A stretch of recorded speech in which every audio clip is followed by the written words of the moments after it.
Vosotros los que leéis aún estáis entre los vivos, pero yo, el que escribe, habré entrado hace mucho en la región de las sombras,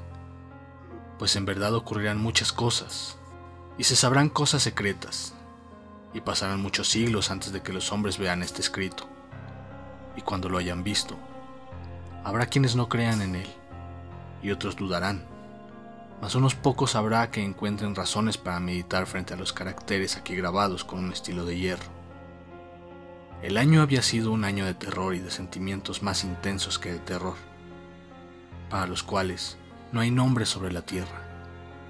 pues habían ocurrido muchos prodigios y señales, y a lo lejos y en todas partes, sobre el mar y la tierra, se cernían las negras alas de la peste. Para aquellos versados en la ciencia de las estrellas, los hilos revelaban una faz siniestra, y para mí, el griego Inos, entre otros, era evidente que ya había llegado a la alternación de aquel año 794, en el cual, a la entrada de Aries, el planeta Júpiter queda en conjunción con el anillo rojo del terrible Saturno. Si mucho no me equivoco, el especial espíritu del cielo no solo se manifestaba en el globo físico de la Tierra, sino en las almas, en la imaginación y en las meditaciones de la humanidad. En una sombría ciudad llamada Ptolemais, en un noble palacio, nos hallábamos una noche 7 de nosotros frente a los frascos del rojo vino de Chios, y no había otra entrada a nuestra cámara que una alta puerta de bronce, y aquella puerta había sido fundida por el artesano Corinos, y por ser de raro mérito, se le aseguraba desde dentro. En el sombrío aposento, negras colgaduras alejaban de nuestra vista la luna, las cárdenas estrellas y las desiertas calles, pero el presagio y el recuerdo del mal no podían ser excluidos. Estábamos rodeados por cosas que no logro explicar distintamente, cosas materiales y espirituales, la pesadez de la atmósfera, un sentimiento de sofocación, de ansiedad, y por sobre todo, ese terrible estado de la existencia que alcanzan los seres nerviosos cuando los sentidos están agudamente vivos y despiertos, mientras las facultades yacen amodorradas. Un peso muerto nos agobiaba. Caía sobre los cuerpos, los muebles, los vasos en los que bebíamos. Todo lo que nos rodeaba cedía a la depresión y se hundía. Todo, menos las llamas de las 7 lámparas de hierro que iluminaban nuestra orgía. Alzándose en altas y esbeltas líneas de luz, continuaban ardiendo, pálidas e inmóviles, y en el espejo que su brillo engendraba en la redonda mesa de ébano a la cual nos sentábamos. Cada uno veía la palidez de su propio rostro y el inquieto resplandor en las abatidas miradas de sus compañeros.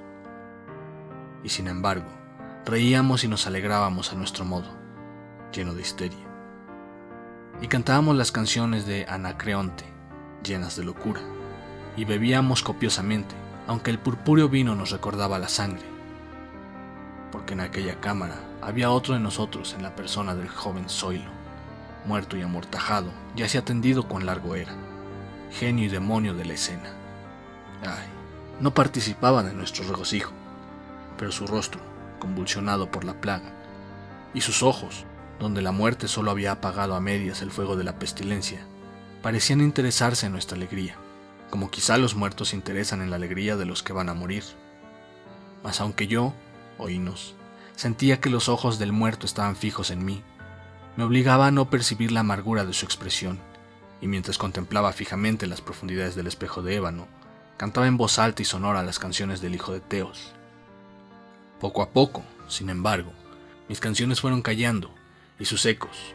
perdiéndose entre las tenebrosas colgaduras de la cámara, se debilitaron hasta volverse inaudibles, y se apagaron del todo. Y aquí de aquellas tenebrosas colgaduras, donde se perdían los sonidos de la canción, se desprendió una profunda e indefinida sombra, una sombra como la que la luna, cuando está baja, podría extraer del cuerpo de un hombre. Pero esta no era la sombra de un hombre o de un dios, ni de ninguna cosa familiar. Y después de temblar un instante entre las colgaduras del aposento, quedó, por fin, a plena vista sobre la superficie de la puerta de bronce. Mas la sombra era vaga e informe, indefinida, y no era la sombra de un hombre o de un dios, ni un dios de Grecia, ni un dios de Caldea, ni un dios egipcio. Y la sombra se detuvo en la entrada de bronce, bajo el arco del entablamiento de la puerta, y sin moverse, sin decir una palabra, permaneció inmóvil. Y la puerta donde estaba la sombra, si recuerdo bien, se alzaba frente a los pies del joven Zoilo amortajado, mas nosotros, los 7 allí congregados,